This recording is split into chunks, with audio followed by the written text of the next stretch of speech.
Hello mga idol, magandang araw po sa inyo. Kumusta po mga idol? God bless po sa lahat, lalo na po ang ating mga kababayan ng mga OFW. Kumusta?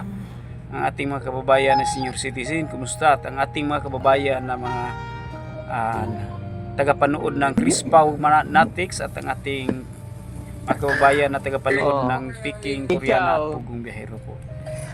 Kumusta po mga idol? Magandang araw po sa inyo, lalo na po ang ating mga kababayan na taga dito sa atin sa Pilipinas at ang ating mga kababayan sa Luzon, Visayas at Mindanao. Kumusta po? Ang ating mga kababayan na mga Cebuano po mga idol. Mamaya sa ating video mga idol sa dulo po ay mag-shoutout po tayo. Pwede kayo magpa-shoutout dito mga idol. Comments lang at lagay nyo ang address nyo mga idol para mabasa natin po. Ang ating video ngayon mga idol ay tungkol po sa ating pagkakamis ng Chris Pau mga idol, no? Sino bang hindi namin nakamisan ng Chris Pau mga idol? 'Di ba nakakamiss po ang Chris Pau, no? So, na-miss natin ang Chris Pau kasi alam natin na kahit sa kunti lang na panahon na nasubaybayan natin, ilang buwan lang po, pero hinahanap-hanap na po natin sila, no? So,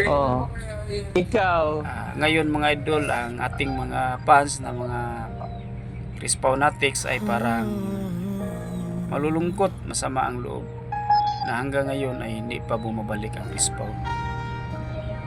May pag-asa pa ba kaya tayo mga idol o wala na?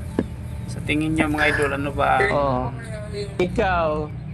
dinatna ng Chris Pau mga idol? Ano ba ang kahantungan po? Meron pa bang Chris Pau o wala na? Comment po kayo mga idol kung meron pa bang Chris Pau o wala na. Para sa akin po mga idol ay umaasa pa rin ako na meron pang Chris Pau, meron pagbabalik ng Chris Pau. Pero minsan maiisip ko naman na bakit hanggang ngayon wala pang Chris Pau? Bakit hanggang ngayon hindi pa sinusundo ni Sir si Krishna sa kanila? Bakit hanggang ngayon wala pang official na nakikita natin na nagsama si Sir Paul at si Krishna? Ang ating mga tanong ngayon sa ating isipan mga idol, puro bakit wala, bakit kailan, bakit hanggang ngayon wala pa, di ba? So grabe mga idol, no? Nakakalungkot kasi ang Chris Pau mga idol, sa loob lang ng ilang buwan nakasubaybay tayo. So akala natin may forever sila, pinaglalaban natin sila, ipaglalaban natin ang Chris Pau, nakikaway tayo sa mga basher, pero bigo ang lahat na magka forever ang Chris Pau, no? So parang tayo ay nasupalpal po ng mga basher, parang tayo ay ang mga basher sa atin, naka lockdown po mga basher sa atin, parang sila po ay nananalo, parang ang mga basher ay nananalo at tayo ay natalo na mga Chris Pau Natics. Kasi noon pinaglalaban natin sila, di ba?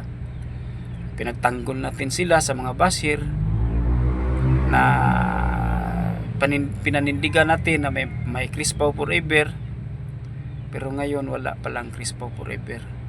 Ang nasa ating isipan ngayon ay puro pagtatanong kung bakit wala pang Chris Pau, kung bakit hindi pa sinusundo ni Sir Paul si Krishna, kung bakit hanggang ngayon ay hindi pa sila nagkasama sa PB House. Walang kasiguruhan ang ating mga tanong sa ating isipan mga idol, no? So iwan ko ba kung bakit nga nagkaganon na mas mabuti pa siguro mga idol na hindi na lang sumama si Krishna sa Mindoro, kasi doon nagsimula ang pagkasira ng kanilang relasyon, doon nagsimula ang lahat. Mas mabuti pa siguro na hindi na lang po sumama si Krishna, no?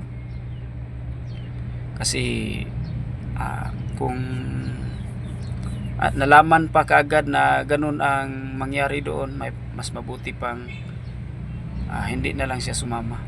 Kasi sa simula nang wala pa sila pumunta sa sa Mindoro, dito pa sila sa Davao, napakasaya ng mga alaala nila, napakasaya ng kanilang relasyon. Pero nagbago ang lahat nang pumunta sila sa Mindoro, no?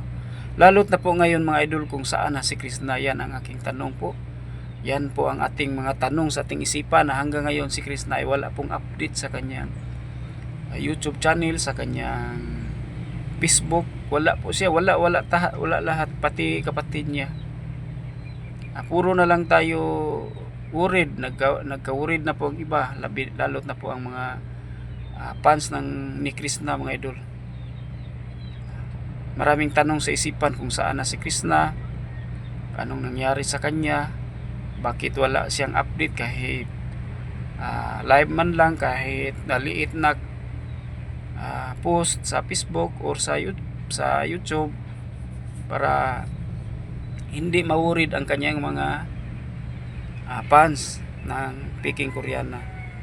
So masakit isipin mga idol, no, na sa kabila na nangyari ng Crispaw, dumagdag pa yung ilang araw na hindi nag-upload si Krishna, mga 4 na araw na siguro.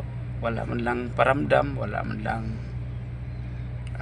kahit kunting paramdam, wala man lang.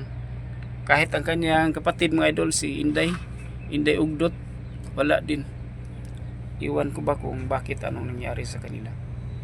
So kung kayo ang tatanungin mga idol, nasaktan ba kayo mga idol na nawala ang Crispaw? Para sa akin mga idol ay ako na na masama po ang loob ko hanggang ngayon. Kung nalaman pa na ganon ang mangyari sa Mindoro, mas mabuti pang hindi na lang sumama si Krishna, di ba mga idol? Kasi napakapangit ng resulta. Yun lang pala ang nakakasira ng kanilang relasyon, pagpunta nila sa Mindoro. Mas mabuti pang dito na lang si Krishna. Comment kayo mga idol kung mayroon kayong pa-shoutout, tapos shoutout natin dito sa dulo nating video. Shoutout po tayo sa ating mga kababayan na nood andyan mga idol. Shoutout po Sir Villarante Vlog, nakasubaybay po ako sa iyo, thank you. Maraming salamat po Villarante Vlog, shoutout po diyan. Villarante Vlog, shoutout po, maraming salamat po dyan mga idol. From Pangasinan, Mitch Albino, magandang araw po dyan idol, Mitch Albino. Maraming salamat po sa taga Pangasinan po, magandang araw po sa inyo dyan, taga Pangasinan.